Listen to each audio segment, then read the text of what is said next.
ኦሪት ዘፍጥረት ምዕራፍ 35 እግዚአብሔርም ያዕቆብን አለው፣ ተነስተህ ወደ ቤተል ውጣ፣ በዚያም ኑር። ከወንድምህ ከኤሳው ፊት በሸሸህ ጊዜ ለተገለጠልህ ለእግዚአብሔርም መሠዊያን አድርግ። ያዕቆብም ለቤተሰቡና ከእርሱ ጋር ላሉት ሁሉ እንዲህ አለ፣ እንግዶቹን አማልክት ከመካከላችሁ አስወግዱ፣ ንጹሐንም ሁኑ፣ ልብሳችሁንም ለውጡ። ተነስተንም ወደ ቤተል እንውጣ። በዚያም በመከራዬ ጊዜ ለሰማኝ በሄድሁበትም መንገድ ከእኔ ጋር ለነበረው ለእግዚአብሔር መሠዊያን አደርጋለሁ። በእጃቸው ያሉትንም እንግዶችን አማልክት ሁሉ በጆሮአቸውም ያሉትን ጉትቾች ለያዕቆብ ሰጡት። ያዕቆብም በሴኬም አጠገብ ካለችው የአድባር ዛፍ በታች ቀበራቸው። ተነስተውም ሄዱ። የእግዚአብሔርም ፍርሃት በዙሪያቸው ባሉት ከተሞች ሁሉ ወደቀ። የያዕቆብንም ልጆች ለማሳደድ አልተከተሏቸውም።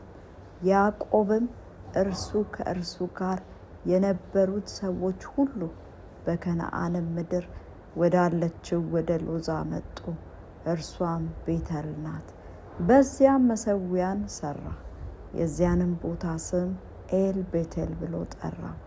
እርሱ ከወንድሙ ፊት በሸሸበት ጊዜ እግዚአብሔር በዚያ ተገልጦለት ነበርና። የርብቃ ሞግዚት ዲቦራም ሞተች፣ በቤተልም ከአድባር ዛፍ በታች ተቀበረች። ስሙም አሎንባኮት ተብሎ ተጠራ።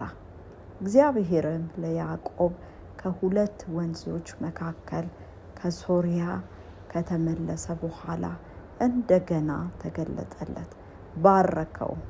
እግዚአብሔርም ስምህ ያዕቆብ ነው፣ ከእንግዲህ ወዲህ ስምህ ያዕቆብ ተብሎ አይጠራ፣ ስምህ እስራኤል ይባል እንጂ አለ።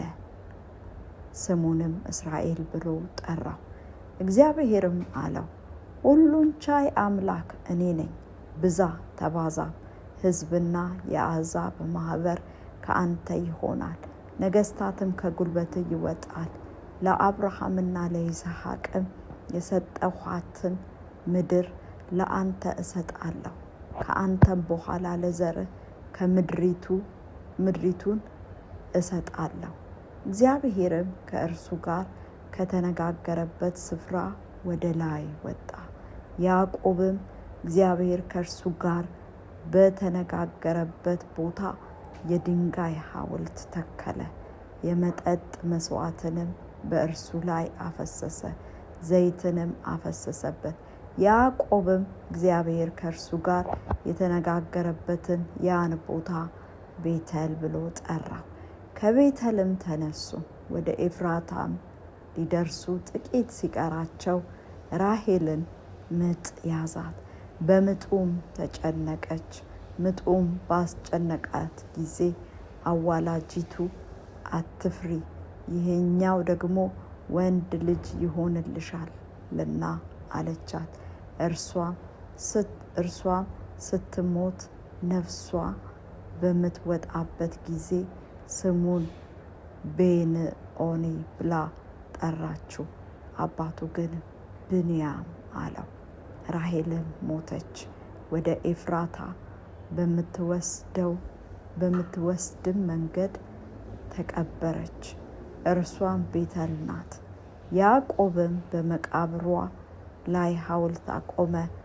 እርሱም እስከ ዛሬ ድረስ የራሔል የመቃብሯ ሐውልት ነው። እስራኤልም ከዚያ ተነሳ፣ ድንኳኑንም ከጋዴር ግንብ በስተ ወዲያ ተከለ። እስራኤልም በዚያች አገር በተቀመጠበት ጊዜ ሮቤል ሄደ፣ የአባቱንም ቁባት ባላን ተገናኛት። እስራኤልም ሰማ። የያዕቆብም ልጆች 12 ናቸው።